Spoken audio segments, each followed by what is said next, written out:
But we're here to talk about something very specific, which is the role of the new game is AI.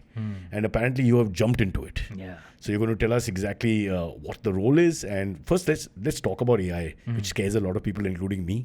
Because everybody says what will happen to our work, etc. And, when it comes to authors, can I just tell you, we had to present something for a client and they wanted us to write something down, and my manager couldn't find me, so he went on AI and got them to write like me or whatever, one of these Claude or one of these things. And it wasn't that bad, Amish. Honestly, I thought it was better. It was at least 70-80%. It sounded like the person, you could sort of relate to it and all. So that was a little bit scary. But what is the role AI is going to play in your thing? I have some views on AI, which is a separate thing. Yeah. But, the idea also that we're going to do... Actually, let me speak on AI first. Look, the way I see it, anyone who's in the creative space, actually in any area, AI is here, man. You're not going to uninvent it. It's here. Okay? You might as well lean in and figure out, okay, how can I make this an ally? Okay. I mean, when the car was invented, the horse carriage guys, and they got destroyed, right? Now, they can either say uninvent the car, which is not going to happen, or figure out, okay, how do I adapt to this? And the car or the internet, I would, and those are big inventions, aeroplane, but I would argue that AI is actually the biggest that humanity's ever made. Ever. And right up there with the control of fire and the invention of the wheel, in fact, higher perhaps. Okay. This is going to impact every damn thing. And it is not going to be uninvented. It is here. So we have to get on with it like a relative that's in your house now. Yeah, or suffer. Yeah. It's going to be a juggernaut, it'll roll you over. Or figure out, okay, this is a new tech, it is really powerful. How can I use this for my good? I think that's the best approach, right? And that's true of every new technology will have some losers and winners. This is nonsense that Western AI companies will say, oh, this is going to be, we're going to have a land of milk and honey and people can just sit and, the government will give them money. Yeah, it's not going to be like that. Okay. The blunt question is that you have a unique voice, a unique narrative style, etc., etc. Surely, the next generation of Amish Tripathis, if I dare say that, are they going to just use AI? And is that the right thing to do? What is the right thing to do? I have a view on that too. Like the way I see it, like I've been doing experiments on AI, okay, in the writing space. I noticed that if I write something short, like half an article or something, it sticks to my voice. If I try for a book, it is utter crap. Okay, it doesn't know how to. It doesn't know how to. It can't do long form for you. No, it cannot. It cannot. It doesn't know how to stick to the character voice. It when you're actually creating a novel, you're essentially creating an entire world. Right. Now, something as basic as you and I are saying something out here, and imagine if this has not been recorded, this has not been broadcast. The person outside does not know what we've spoken. Now, say in the next scene, I am not here. You're speaking to the person outside.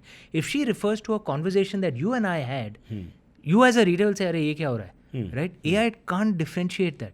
Right? I've noticed that it as of now, fortunately, I still have a job. Okay. So it can't get a novel right. It doesn't get the narrative flow right. A short article it can do. It's the same way with videos as well. I think AI movies can be a huge opportunity for people like me who have too many story ideas for one lifetime. And all my story ideas are all big budget stuff. Maybe I can make AI movies. And my wife and I, we actually put together a company. We tried an experiment, noticed that AI works very well for 2-3 minutes. Beyond that, it starts collapsing. Okay. So sounds a trailer. 2 minute ki cheez hai bhai. Sorry, Amish, stay on your narrative. Don't get distracted. It's a very important thing because when you side with AI, I think that's a very progressive. There are some things that you should use AI for. Coming soon. I mean, why stop? We're going to allow it to envelop your world. Sorry, but I interrupted you. You were saying... so I lost my chain of thought. You started a company with your wife. Yes. And we actually, for my previous book, The Chola Tigers, we actually made a trailer, a 2-minute trailer to promote the book on AI. Okay. And it actually came out really well. And it went viral and really helped promote the book well, right? So then we got excited when we made it. Hey, maybe we can try and make a movie, okay? And people in California know the top guys, so we tried to put it together. It was It just wasn't working. So just Character you, without, you consistency. didn't use anybody else. No, I did. We pulled a team together. We pulled a spoke team to together, tech okay, guys, yeah. and we did an experiment. And I just junked it because I wasn't happy with the results. Like, the character look does not say the same. Emotions are crap.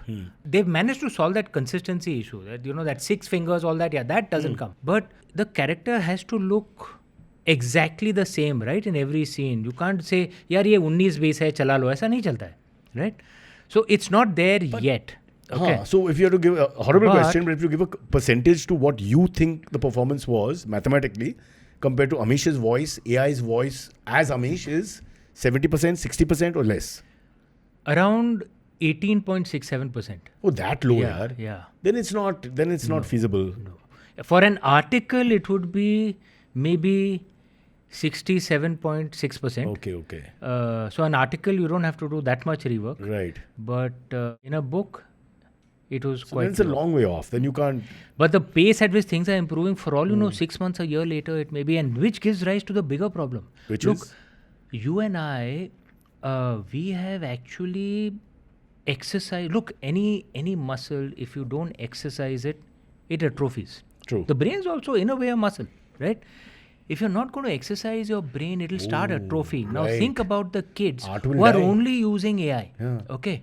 We've done the hard work. We've actually written by ourselves. So we'll use AI as a tool. It'll be like we will get on a bicycle and we've done exercising. Our legs are strong, our body is strong. We'll cycle with it. No, you're doing it because your time capacity is only so much and you want to go beyond that. It improves your capacity. Yeah. But if other guys use AI as a crutch, like they'll just use it as a wheelchair and they're just sitting on that, yes, they'll start moving faster if it's a motorized wheelchair, but your muscles are atrophying. Now imagine if you're a kid, you're not actually exercising your own brain to think through thoughts, how to present an argument. You're not doing that hard work. Your muscle starts atrophying because you just leave it to AI, right?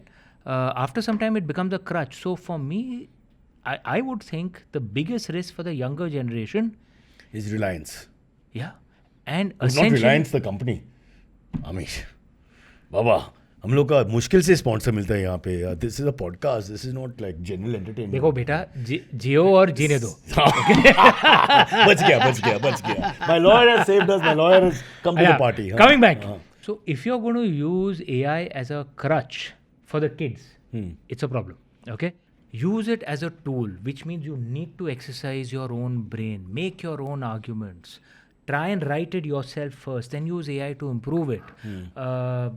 I know, and most of my readers are kids, podcasts, everything. I keep interacting with kids all the time. You'll be shocked that so many of them are taking relationship advice from ChatGPT. Man, what the hell?